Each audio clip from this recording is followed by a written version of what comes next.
Hello everybody and welcome back to Domekeeper. How are you doing? I'm doing great. Thanks for asking. I'm going to do a bit of minor mode because it's relatively simple and I enjoy it, and we've only done I think one since we actually got here, or since we actually unlocked it. It doesn't matter what dome we pick, we're just mining. This is just going to be us talking, basically. Boom. I need to turn down my game, personally. She's a little loud. That's better. Oh yeah, that's better. So, first of all, how are you? Oh, good. And if not, I'm sorry about that. You know, broad strokes. But yeah, how are you? I hope you're doing good. I'm doing good. Thank you for asking. That wasn't my initial first off. That's just the first off that came to my mind when I said the words first off. The actual first off is, please let me know in this and in the other few series. I'll let you know, which particular ones and which videos. So, long story short, I got a new PC, which means I re-downloaded OBS, which means I'm resetting up all of my audio and video capture. Now, everything seems fine video-wise. I mean, it sounds good to me audio-wise, but let me know if things are a bit loud, a bit quiet, if they're kind of, what's that sound?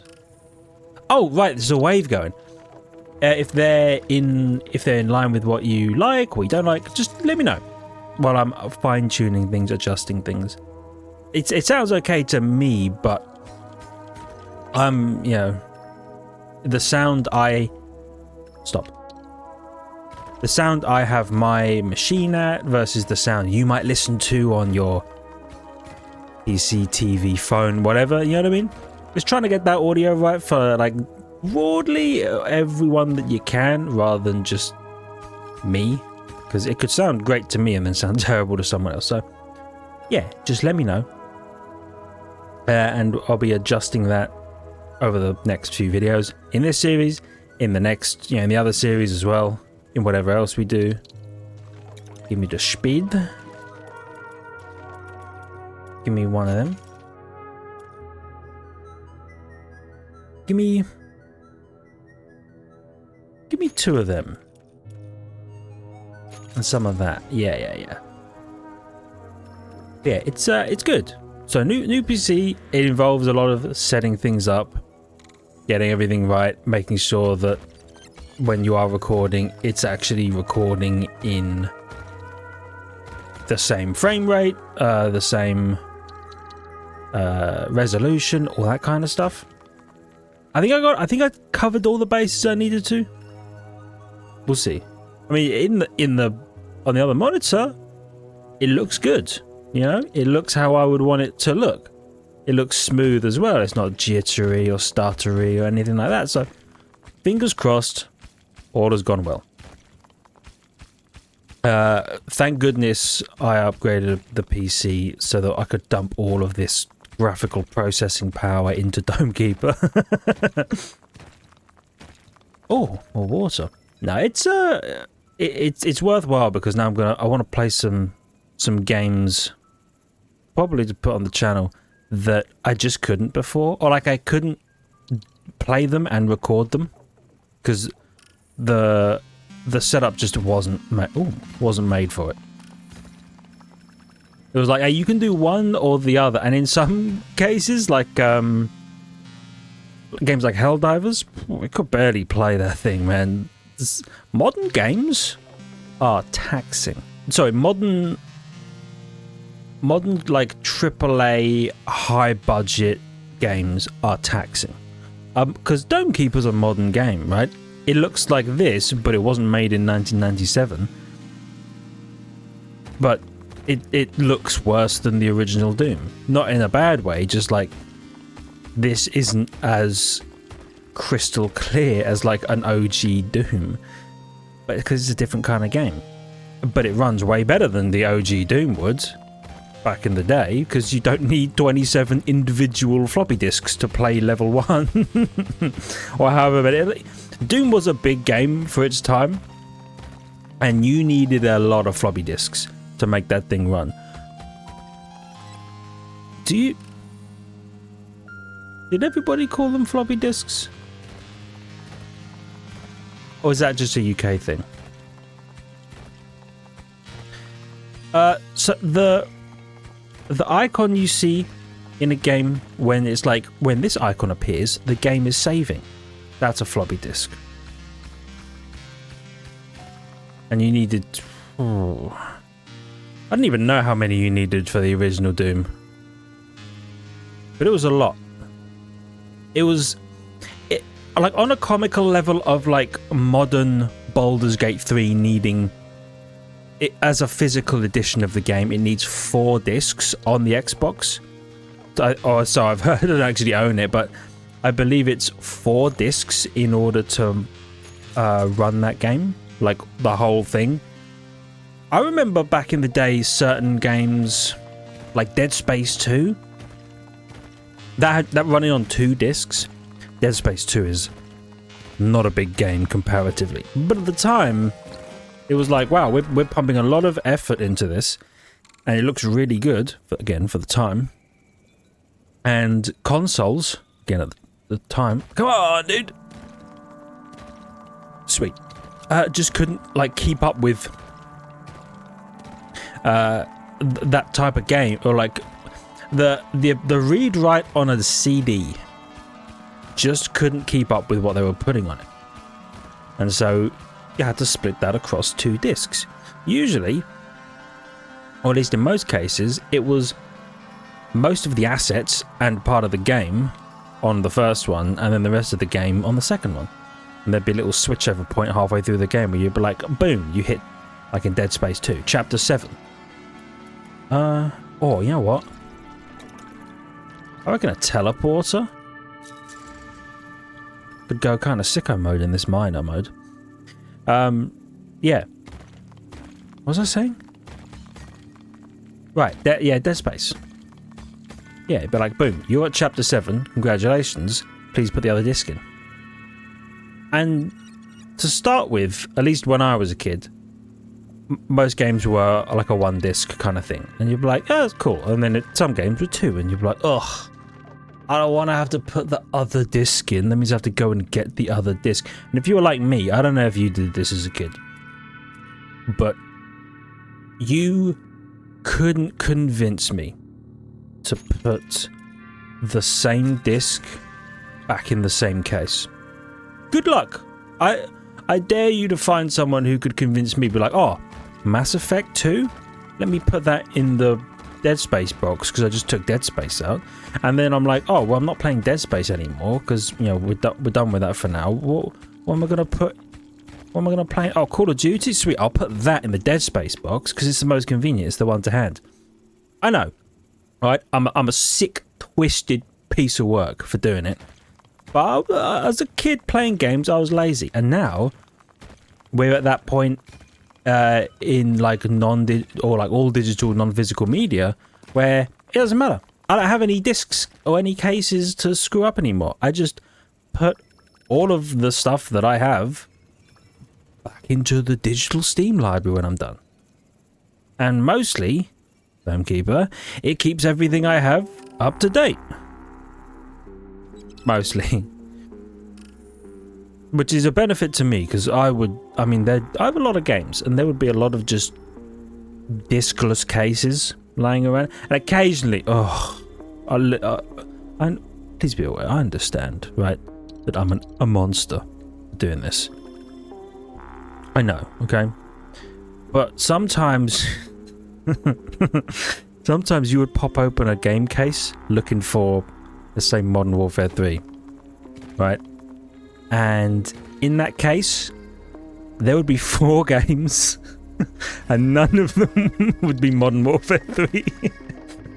What was Dead Space and Gears of War and Vanquish doing in this one case? I'm looking for one game and it's not here. Why is it not here? Cut to me slightly earlier, just preparing to ruin my own future. You know what I mean? Just like, oh, sweet, I don't need to worry about this. I'll put them all in the same case. It will be easy and fun. Anyway. How did we get here? I don't remember, but suffice to say, I'm glad that we're in a kind of digital media age now. Because I just, you know, could not be asked to be changing discs. Like, when case in point, when I was having this PC built, because I didn't build it myself, because it would be the first PC I've ever built, and I wanted a decent one. I didn't want to screw it up, right? So I had PC Specialist make it for me. They're a UK PC building company. Think, I don't know, Build Redux or Starforge, but not owned by streamers, right? Like a real company or whatever. And I was like, hey, I want you to build this. And they're like, sweet. Pick your parts. And you go through, and one of the drop downs is, do you want an external disk drive? Because there are no options, at least there was none at the time, when I made mine, for an internal disk drive. Because nobody uses an internal disk drive anymore. Do you remember back in the day when you were like, I want to have a gaming PC? Well, it wasn't a gaming PC, it would just be a PC, right? Kind of before the age of gaming PCs.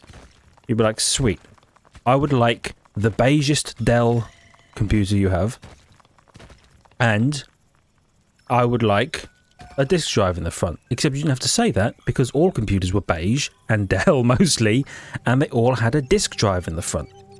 You'd click, disk drive would come out, take the CD out, pop the new CD in, or, you know, back in the day, you'd be like, sweet, eject the floppy disk, boop, take that out, put the next one in, sweet, I can play the next quarter of the 4th level of Doom, baby. Anyway, times was different, you know? But yeah, they were like, do you want an external disk drive? And of course, I was like, no. Why would I need that? And I still... It sounds like the kind of story I'm telling where I go, and then it turns out I needed one. No, I didn't need one. And if you do, you can just buy a cheap piece of crap from Amazon. You know what I mean? And just do whatever it is you're looking to do with that disk drive there. It's easy money. Yeah. And thank God, because here's the other problem with physical media, specifically on PCs.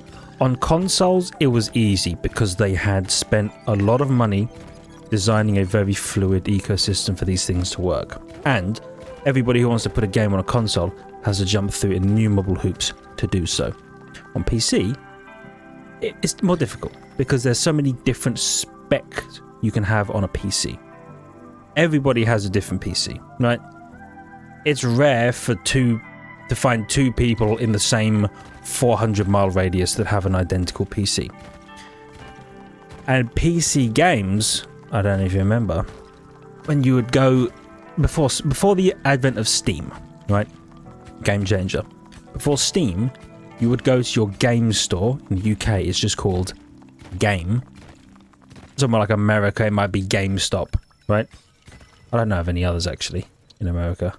We used to have GameStop here, but they pulled out of here because they couldn't make it work. They couldn't compete with Game because everyone was like, who the hell is GameStop? Get out of here, nerd. Anyway, you'd go to Game, and you'd be like, sweet, I want to buy the new Dawn of War on PC. Right, PC games were mostly strategy games as well at the time, or like simulation games. It was rare you would find like Helldivers wouldn't be on PC 15, 20 years ago, you know what I'm talking about? Even Doom was like, wow, this is cool. But you'd be like, I want to go play the new Dawn of War. Sweet. Go to the place, and you're like, oh, there's Dawn of War for the PC. And so you'd pull that bad boy up, you'd be like, sweet, plug it in. Well, plug it in. disk drive it up. You know how it is, because you'd have a disk drive, because you're not an animal. It's the year 2004. Or it didn't actually come out in 2004. I don't know when it came out. Dawn of War 2 specifically. But you know what I'm talking about. You get the point. Pop it in a disk drive. Goes in. Open up a dialog box for Games for Windows Live.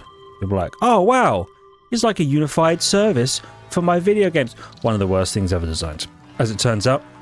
17-step process, set up an account for basically a dying service. Essentially, they've just asked you to put a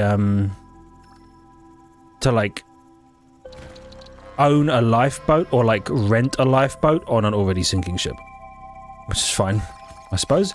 So you do that, you set up your Games for Windows Live thing, and then boom, you're playing a PC game.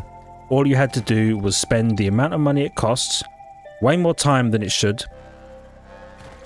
Start up a Games for Windows Live account, then you can play the game. And then, because it's a Games for Windows Live account, because this is how they were back in the day, you had to be online. Your internet connection dips for whatever reason. Remember, this is the pseudo 2004s as I've already described. Internet sucks. The internet connection's dipped. Whatever will you do now? Nothing, idiot, because you can't play your game. And that's your life. Oh, let's go back, by the way. I should be buying upgrades rather than just mining things. I definitely need to make that faster as well. That's slow as hell. Got 38. So there you go. And now you can play the new Dawn of War. And then, because everything is just going to destroy itself, you know, Games for Windows Live, I mean, everything's going to, like, melt eventually, and nobody will be able to use the system anymore, because it's terrible. You'll have to buy the game again on another platform. In this case, the other platform is Steam. When Valve were like, do you know what? Gaming on PC fucking sucks. So we're going to do something about it. And they did. Except, I don't know if you remember, OG Steam sucked. Genuinely. The original, I don't know, few years of Steam as a concept, it was one of the worst things ever made. Truly, it was the Games for Windows Live of its time. Now, it's an unbelievable powerhouse. And quite frankly, I understand why Valve don't make games anymore, because why would you do that when you can take a 10% cut of every PC game ever made? Because everybody uses your platform, because you built a platform that isn't ours over the course of a decade, right? Like, but original Steam also sucked, but now you were like, sick. I want to play this game that I really like. We'll continue with the Dawn of War 2 theming. I want to play Dawn of War 2. How do I do that? They're like, oh, do you own the game already from like Games for Windows Live? Yeah, I do. Tough. You're going to have to buy it again. Chuckle fuck. So do that. And then you do. And you pay, because the game's not actually that old at this point. So you pay almost full price, because such is life. And the economy really do be in shambles pretty much all throughout history. So you buy the game again. Fine. And Steam's like, hey, did you buy the game? And you're like, yeah, I did. And they're like, yeah, you know, I don't think you did. So, what are you going to do about it? You're like, well, what do you mean, what am I going to do? What are you going to do about it? Steam, you're the one who says I don't have the thing, but it's not, I don't know, can I call you about this? They're like, nah, whatever, phone number. We're just some internet guys. We make funny games. We make Portal. Anyway, enough about that. But not really enough about that. So, you would be like, okay, well, I don't know what to do about this. And then after a while, it just work. They'll be like, oh, yeah, we recognize, yeah, we can validate all your files. Yeah, you own this game. What are you talking about, idiot? Of course you own this game. You bought it. Then you can finally play your game, which is sweet. And Steam, you know, it worked fairly well, mostly. But, like, it hit me in a particular way that I just couldn't be asked with Steam. I never got into PC gaming. We're like, sweet, this system, this ecosystem even, that Valve have produced, or are producing at this point, we're working on it. It's ours, but there's potential. But am I going to wait for that potential? No, so you buy an Xbox, because an Xbox at the time cost like £250. Once again, the economy has just got worse and worse over time. Such is life. Everything's on fire. You buy like a £250 Xbox, and you're like, oh, this is sick. I don't have to jump through any hoops because about 450 underpaid people at Microsoft have already jumped through all these hoops for me. And now the problem is on every game company to make their game work. Wicked. And that was pretty much the Xbox evolution. And it worked pretty well. You know what I mean? It was like, we can just sit back and buy the games we want to buy. Again, you go to game, because you still go to your game store. Be like, I want to pay... God, you pay like £30 for a game at the time. Not anymore, that's for sure. Be like, I want to pay £30 for the new Call of Duty, please. And they'll be like, are you old enough to buy Call of Duty? You'd be like, am I old enough to cuss your fucking mother out? How about that? And they're like, oh yeah, he is old enough to buy Call of Duty. He's one of them. So you'd buy the new Call of Duty, and you plug it in, and it would work. And you'd be like, yeah, I'm gaming. This doesn't cost that much, and I just pay for some Xbox Live, and then I can play with everybody all over the world. How crazy is that? And thankfully, I hopped into that like multiplayer evolution kind of moment in history when Xbox Live was actually good. After the like initial rollout of initial Xbox Live, I was never an OG Xbox guy. I was a 360 guy, right? Because back in the day, I had a PlayStation 2. Represent. So you'd be like, sweet, everything works. I can just hop on. I can play games online. This is awesome. All the games have been optimized for my machine because games have been essentially made terrible to work on consoles. But now, you're probably wondering where am I going with this. I don't know, by the way, so don't ask. But now, games on consoles are roughly as good as they are on a PC at like middling settings. You know what I mean? A mid-range PC and a console that cost about the same. I mean, the PC is going to cost more because they're not designed, like the console is designed to make a loss, right? So that they can sell games. So the console is going to cost you less than a PC, and it's going to do less, but you're going to be able to play games at the same rate for the same price, roughly. But now, Steam is better. Steam is fantastic, and you don't need a disk drive. You don't need to buy CDs. So you can have a single unified content library. And I mean, even consoles are going this way, right? They're making diskless versions because nobody wants to own physical media. And the only physical media heads are like, the only physical media heads are like vinyl people, right? Other than that, nobody gives an F. Right? So now you can spend the same amount of money on a similar PC to a console, plus or minus a bit of money, and play games at the same, roughly the same level. That's awesome. They both have like a unified online system that you can use, and Steam sucked at that originally. They're way better now, and it's free, right? Which is the benefit. But now you can also, because PCs now can be made for gaming, you can spend way more money than on a console to get a way better product and to do way more. Oh, thank you. Thank you. And with this unified digital content library, especially what Steam's doing right now, you don't need a disk drive, and you could just put everything as ones and zeros in the ones and zeros psychospace. Life is awesome.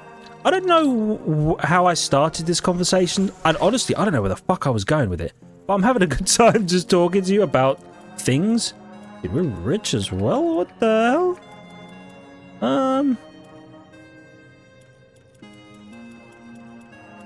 I don't know. What, a little bit of that.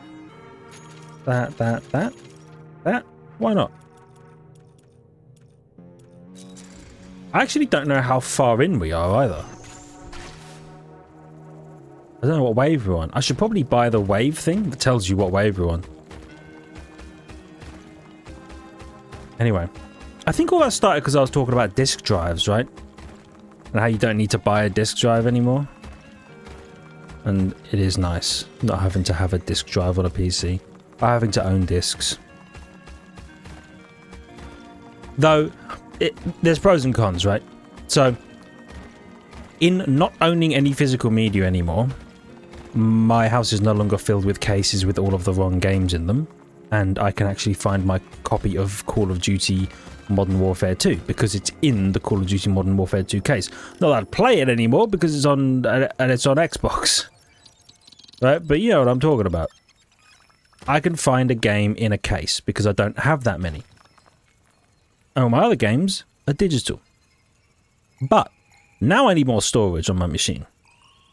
Back in the day, you could get away with like 20 friggin' megabytes of storage because your PC didn't need it. All it needed was a graphics card with some internal storage, internal memory even, and some memory on the machine, and a bit of storage to store Windows, and you could play all the games. But now, games are getting so big, back to the whole Baldur's Gate on 4 discs kind of thing. Instead of having 4 discs, instead I have hard drives that you have to buy and put in the machine. That's fine. But what if you want more games? All downloaded. Well, now you have to pick. Because you don't want to download every game in your Steam library, because you probably have thousands of games in your Steam library, and most of them you hate, because you bought them in a Steam spring or summer sale, right? And it was cheap. And you're like, yeah, I'll pick this up. It's arse, but I'll pick it up. Maybe one day I want to play it. You won't. Just letting you know. But you're like, I don't need to buy all of it, or I don't need to download all of these, because there's not enough space to do something like that. So you pick and choose what games you want to actually download. And then, if you're buying, or if you're trying to buy a cheap-ish PC, right? Like I actually don't know what a cheap PC costs. Like, I don't know what the number would be. Let's say £600-700. Yeah, like $900 as a comparison. Trying to buy a PC for like that much,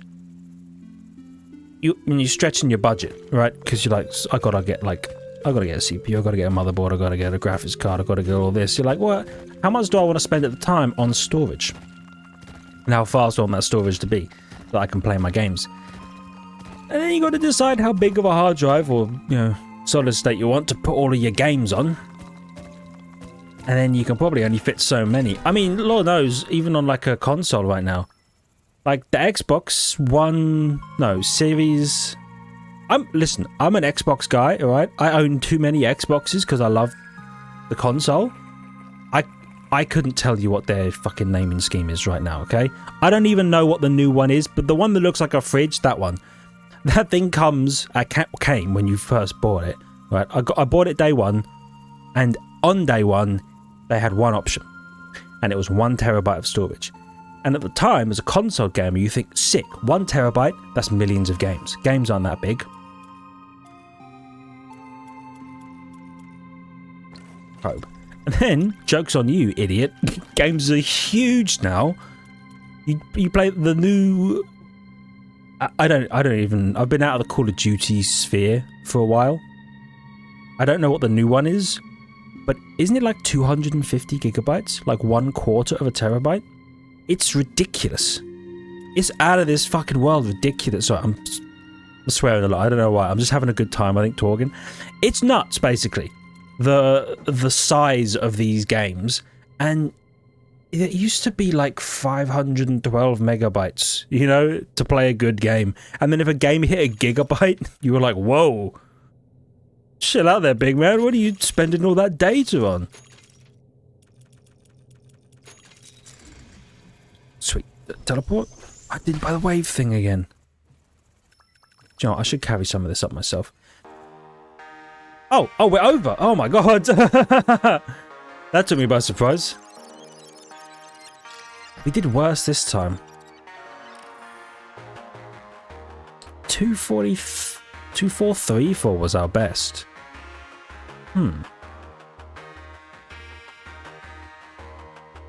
Okay. Do you know what? I'm going to run it back in another one after this. I'm going to try and get a better score. Our score, and we'll just be talking some more in the next one. But 2434 was our score. Which means that our actual score, because I think it doubles when you get off the planet in this mode. I don't know. Like, when you finish, does it double? Or is it just the score? So I was trying to think, does that mean our actual score was like 1217? Because that's closer to 800 than what we actually got. Okay, I don't know. But you know what? I'll figure it out in a sec. For now, it's been really nice just chatting with you. Mostly about the data, the boom in the size of games and how Steam used to suck. I hope you've enjoyed. If you did, hit the like button. It helps out a great deal. I really appreciate it. Again, let me know about audio and video and stuff. Does it look okay? Does it sound okay? I'm still tweaking things on the new machine. We'll get it sorted, but you know, having a bit of feedback is always good. Subscribe to the channel for more content. Check the links in the description. Ring the notification button, and I will see you back here to talk some more shit about Steam, early Steam, in the next one. See ya!